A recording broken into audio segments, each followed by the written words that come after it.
Hey y'all, and welcome back to another episode of There's Danger Here. I'm Leilani, and today we're going to be doing a Scottish episode. So let's get started, shall we? Bible John is touted as a Scottish serial killer, but who he actually is remains a mystery, making his victims unsolved homicides. He struck in Glasgow in the 1960s, picking up 3 women from the Barrowland Ballroom. The women had more than that in common. Other than the pickup site, they were all mothers, all menstruating, all beaten, strangled, and dumped. The trophy in each case appeared to be their handbag, and they were never recovered. The first was Patricia Docker, a slim and 5'3" tall 25-year-old. She was the daughter of John Wilson and Pauline. Her father John was a Royal Air Force electronics engineer, and as such, when she was young, she spent time in Singapore, where her father was stationed, later moving back to Glasgow. At 19, Patricia married her own military man, Alexander Docker, a senior aircraft man. They had one son, Sandy, and lived in Cyprus, where Alex was based. The marriage hit a bad spot, and the two ended up separating. Patricia moved from living with him in Lincolnshire back to Glasgow, along with her son. Upon moving back to Glasgow, Patricia began working at the Mearnskirk Hospital in Renfrewshire as an auxiliary nurse, taking a night shift position. This allowed her mother to watch her son, and she could be home with him during the day. On February 22nd, 1968, she left her son in the care of her parents and went to meet with friends from work at the Majestic Ballroom. The group started the evening there, and most sources say after shutting it down at around 10:30, Patricia continued on to the Barrowland Ballroom, though now she was solo. Several witnesses later would remember her in a yellow dress and that she danced with multiple men throughout the evening. No one came forward with information on when she left, but the ballroom shut down by 11:30 p.m. The next morning, Morris Goodman was walking to his car to head to work. He was less than 400 meters from Patricia's house when he found her nude body. He immediately notified authorities. 2 traffic officers in the area arrived first by about 8 a.m., and homicide detectives followed. Detective Sergeant Andrew Johnston and Detective Constable Norman MacDonald. They noted Patricia was lying on her back with a single shoe on.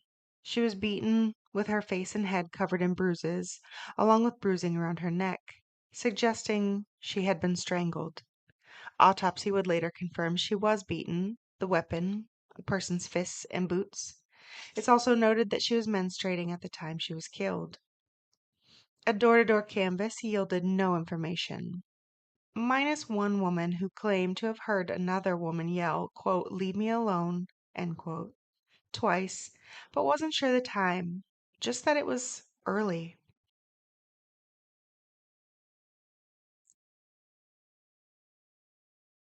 The same evening that Patricia was killed, a journalist was having a party, and many of the attendees stayed until the morning hours.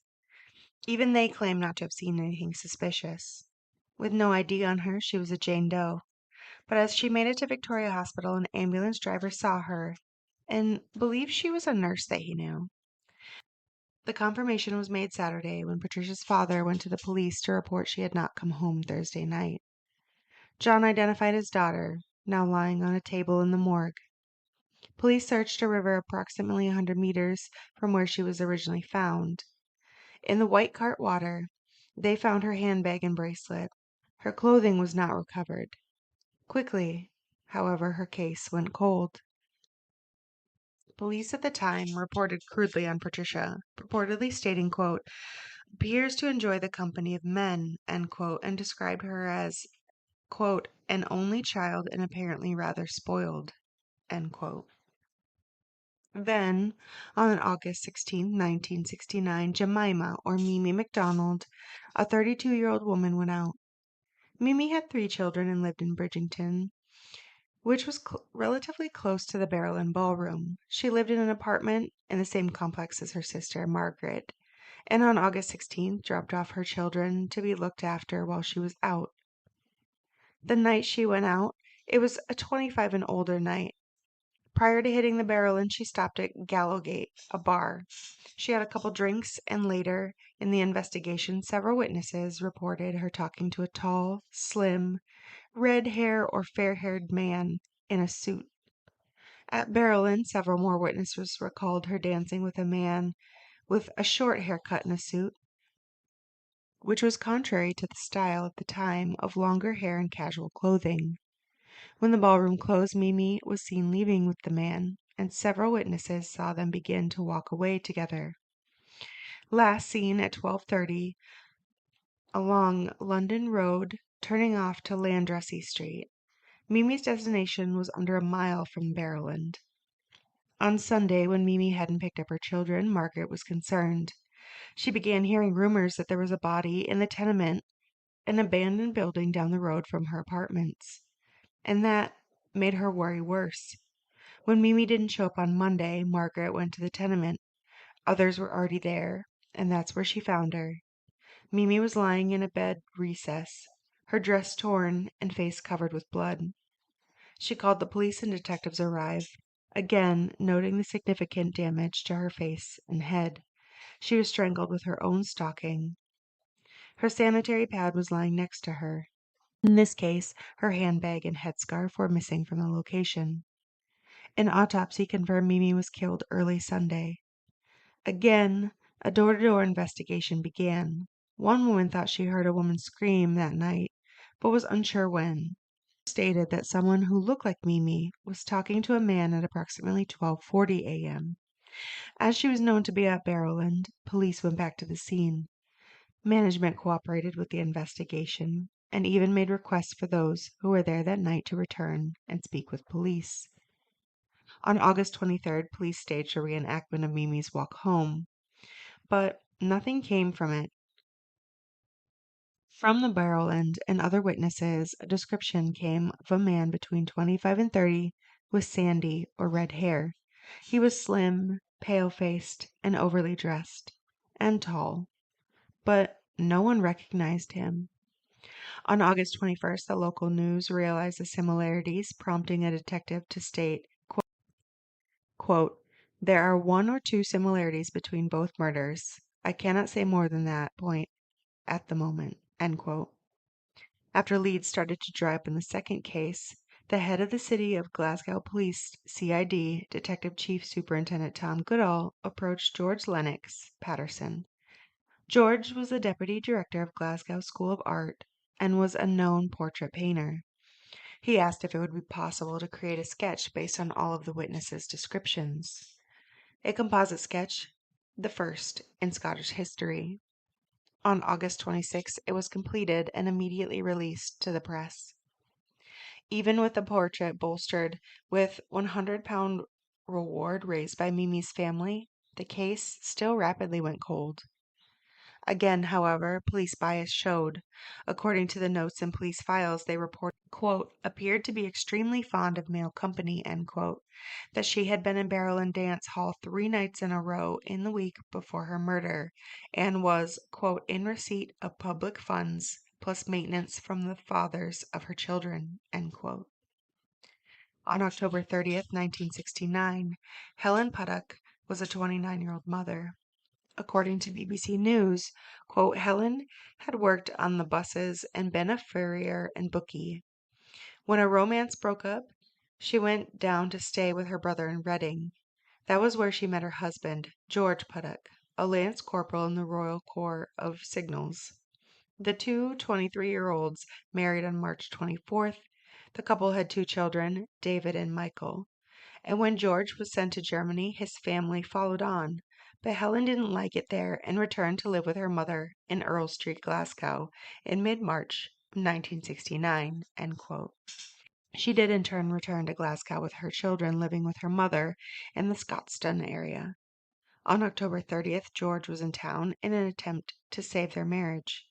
But Helen wasn't having it. Helen decided that evening to go out with her sister. George ended up giving her 10 shillings for a taxi ride home.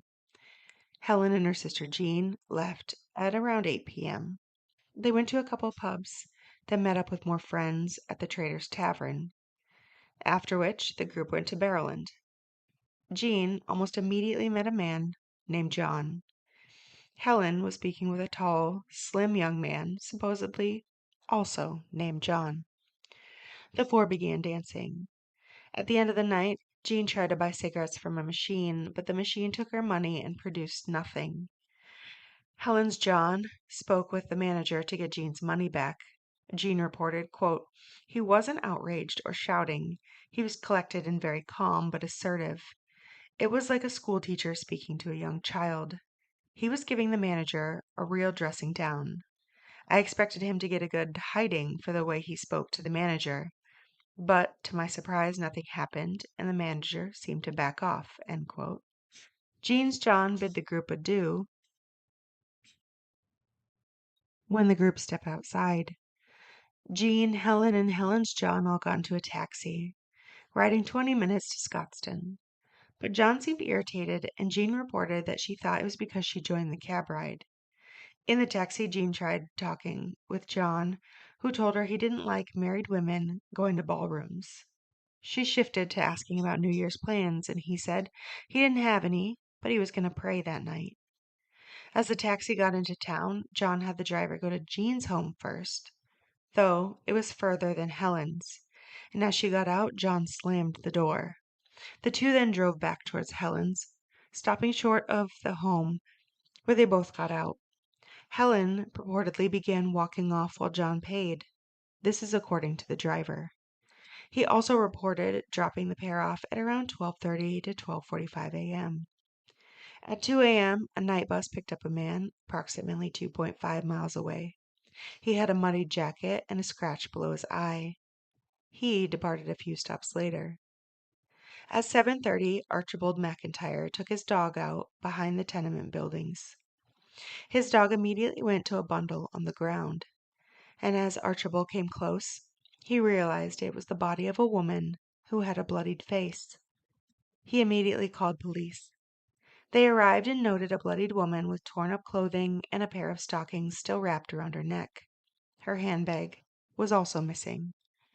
A police caravan was set up outside, and during that morning Helen's husband showed up, expressing concern that his wife went out dancing the night before and never came home. George described Helen's outfit to the police, who in turn notified him it was likely Helen laying there. Autopsy showed once again Helen was beaten, raped, and strangled. She too was menstruating at the time she was murdered, and her pad was left under her armpit. In addition, unlike the previous two, bite marks were found on her arm. Police spoke with Jean, who described John as having good teeth, except the two front were crooked and overlapped, and one tooth was missing on the upper right side.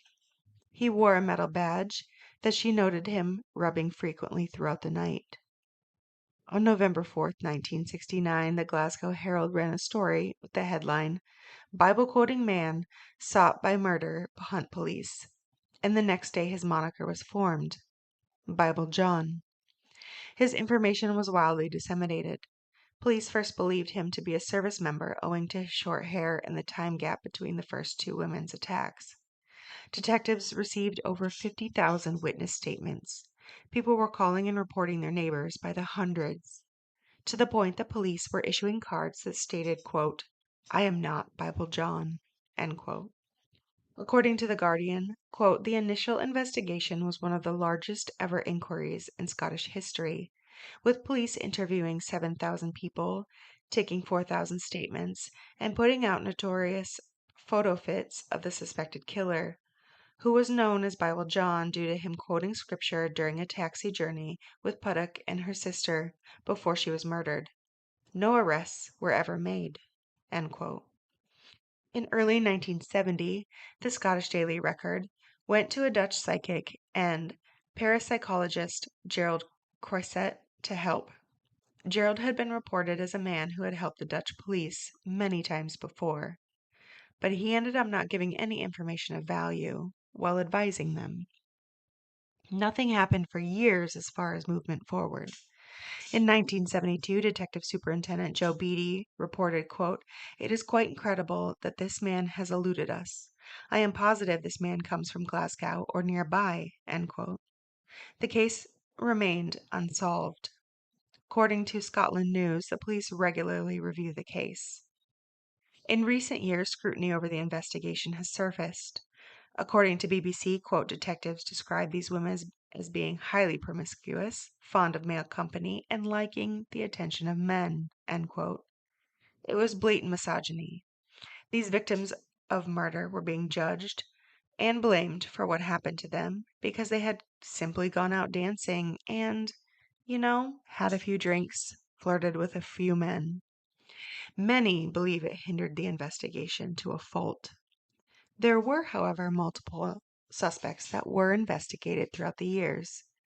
This included 2 different Johns. One of them ended up committing suicide in later years, and his body was exhumed at the advent of DNA evidence, which was tested against semen found in Helen's stocking. He was ruled out after that. Another was Peter Tobin, who would be found guilty of murder years later, after killing a young woman in a church and hiding her body under the floorboards. And while he remains behind bars, I have yet to find any sources stating that they obtained DNA samples, let alone tested it against that found on Helen's stocking either. And unfortunately, that concludes the unsolved case of Bible John, one of Scotland's biggest unsolved mysteries. So, to all those out there listening, be careful. It's a dangerous world we live in.